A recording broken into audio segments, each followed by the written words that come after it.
Hey everyone, welcome to A Great Alternative. In today's video, not only am I going to talk about all of the different materials that I've harvested, prepared and stored behind me, but I'm going to get into a channel update. So I'm hoping it's going to be quite exciting. Before I begin, I just want to clarify, I am a beginner.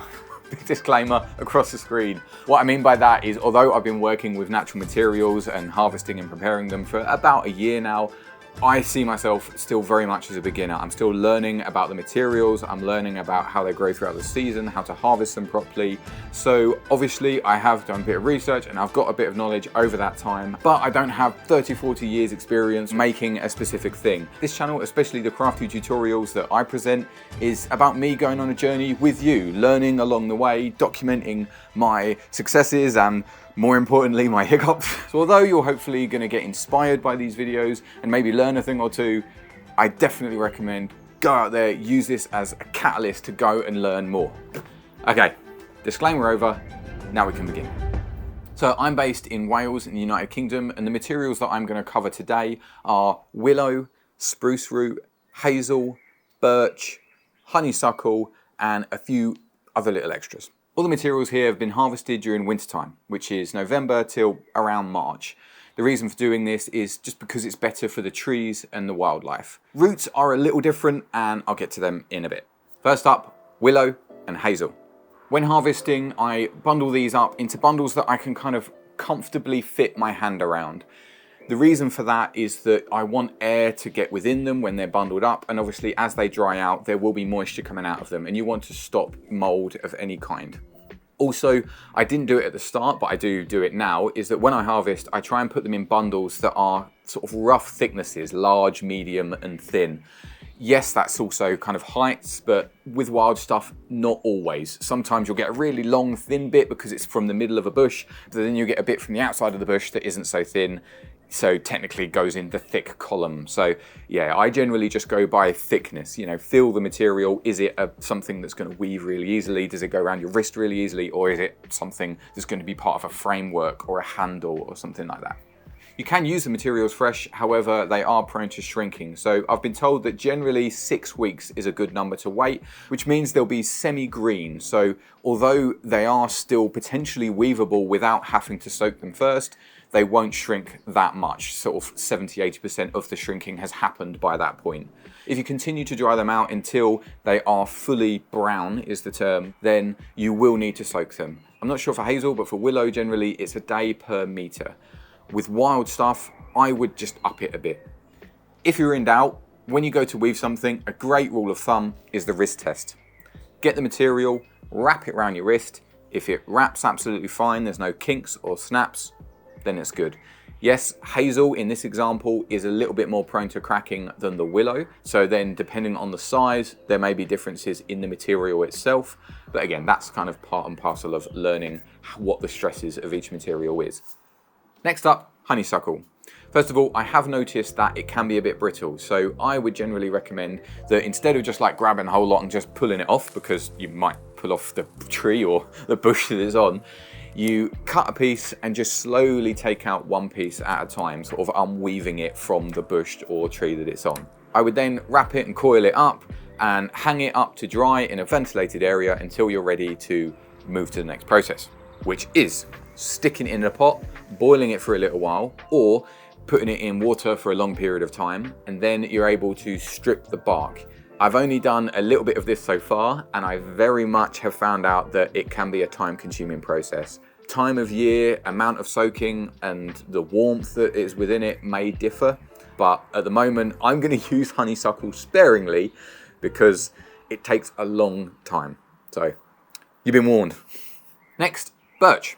Now, I'm not 100% certain whether it's silver birch or downy birch that I've been using, because they change from when they're young to when they're older. They have a darker bark when they're young, and obviously it gets lighter, silver birch, when it's older.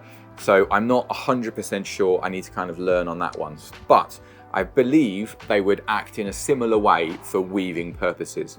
I've collected the end of an entire branch, twigs and all, because I'm using them in random weave projects like this one in front of me here, that kind of encompasses the whole lot and then creates this much more sort of cracked and gnarly basket rather than something like this one, for example, that's a bit more kind of regimented.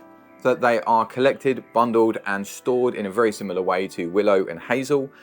At the moment, I've been using them semi-green, so they've had at least, say, a month to dry out in here, and then I will use them without doing any soaking. Obviously, if it's been, say, 6 months, then they're probably going to need a soak, and again, I would treat them similar to willow and hazel. Next up, my favorite, spruce root. Now, roots, you can use roots from lots of different things. Spruce isn't the only one that you can use. However, I personally have more experience with spruce, which is why I'm going to knock my tea over and talk about spruce root right now. I have made a whole video about harvesting and preparing spruce root, which you can view here. But overall, it's gently harvested, the bark is stripped and then hung to dry. What I've learned this year is that summertime is definitely the best time of year to harvest, because if you're harvesting during the winter, the sap, I guess, isn't sort of within the root. So therefore, it makes peeling the root much more difficult. In the summertime, you can peel it straight off. In the wintertime, you have to kind of scratch it off, which means if you're getting a smaller piece of root, you can damage it. So summertime, definitely the best time to harvest the root. The reason that you may want to harvest during the winter or other times of year is if, for example, a tree's fallen down. Sometimes the tree falls down, it sort of brings up a lot of roots with it, and therefore when they're nice and fresh before they dry out or maybe rot, that's when I might get in and get a few roots from a tree at that time of year, because spruce is something that, yeah, you don't want to take too much of it because you are taking the roots. I only take mine in small sections in a huge monoculture forest full of spruce, so I'm not going to damage entire trees. I'm just taking one bit from there, one bit from over there. And like I say, at other times of year, when there's been some strong winds and something's fallen down. I have had some issues once the bark's been stripped with it going moldy. Now, I think that's for two reasons. I haven't cleaned it properly, or I'm storing it in a not ventilated or warm and dry enough area. So the stuff that you can see behind me here, what I generally do with that is try and spread it out as much as possible, or just take it inside. I found no issues with bringing it inside in a warm, dry environment. Yes, maybe not storing it right over the radiator or in an airing cupboard or something like that, but in an area that is just inside the house somewhere. Lastly, the larger bits of trees that I might use for handles or for wands or staffs or various projects where the tree is sort of between the thickness of my thumb to up to maybe my wrist or even more than that. I definitely don't have as much experience in this area, but as a rule of thumb, I've seen at least 6 months is a good time to leave things. Obviously, it depends on what the material is. Willow and hazel are going to act totally different to oak. So therefore, I would recommend going and doing research within specific areas. There's a great shillelagh channel, and he's got really good information about that, which is more hardwood. So that's blackthorn or oak, things like that, which take a long time. I think he leaves it for, a year, 2 years. Whereas willow and hazel, you might only have to leave for a few months. A good test to see if they're dry is to do the scratch test. So with the edge of your knife, just scratch away the bark. If it's still green, it's still wet.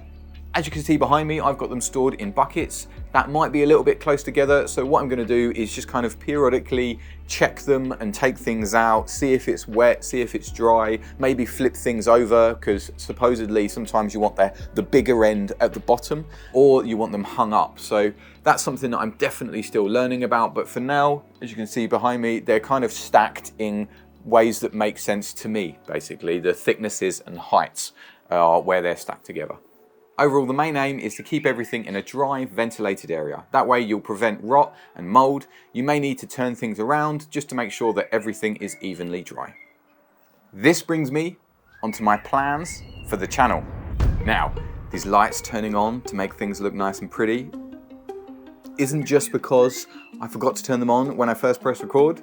It's because this part of the video right now is the exciting bit. So if you don't know, this channel was originally started to follow the journey of myself and my wife Alicia moving to Wales and starting a homestead. Yes, we were always planning to include other people and learn from different crafters and different creatives and things like that, but it was also meant to fundamentally be about us. That is still the plan, but as life always does, things have taken a slight turn. We have got some land and we were trying to apply to get access to the land to be able to live on it and build a house. However, if anyone knows and you're dealing with government in any way, shape or form, it doesn't always go smoothly. So yeah, that's as much news as I can give you right now. Alicia was going to play a bigger part in the videos that covered this aspect of kind of our growing homestead, because she's very much the driving force of that area of our lives. That's not happening at the moment, so that's why she's not in as many videos. And plus, this channel is kind of my passion. You know, I'm a filmmaker and I love doing this kind of stuff, so that's why you're getting to see lots of me. So there are areas of our life that we can't control. Obviously, yeah, it sucks. It would be nice to be in our forever home now, but where we are right now is a really privileged place to be. You know, I do feel incredibly lucky to be able to be making these videos and not have to be at a different job. You know, this isn't really a job. It's not really earning me that much money at the moment, if anything, and yet this is what I'm doing today. This is how I'm spending my time, and I don't have to be somewhere else. That's an amazingly privileged place to be. So, keeping positive and thinking about what we do have brings me on to what this channel is going to be and what this year is for both myself and Alicia, but for me on this channel. This year is the year of craft. Being inspired not only by nature, but by my love of film, I'm going to be making a whole host of projects that are things like wands, to staffs, to baskets, large sculptures, fairy houses, bug hotels, and probably some more as well. I'm hoping to make some of these projects themed. So for example, I'm really inspired by the aesthetic style of the Harfoots from the Lord of the Rings series, The Rings of Power, and also Harry Potter and anything Lord of the Rings, basically, things like that. So there may be certain things that might be like a full character or a full set kind of scene that will be made up of lots of different projects, so different videos that will add up to that whole kind of scene or character. I'll still be working with other people, so there'll be videos from others. I'm planning to do things, obviously continuing with Glass Bren, but also with other crafters and foragers, and I've got one really interesting big documentary that I've been doing, I don't know, it's like 3 years almost in the making now, with a friend of the channel, Anuna Healing, following our friend Chanel, telling her story and her husband's story, growing that company, which is all about hypnotherapy, but kind of bringing power back to people. And yeah, I'm really excited about that project, and hopefully it will come out this year. So I'm hoping that it's going to be a really interesting year for the channel and the craft projects that we've got in store.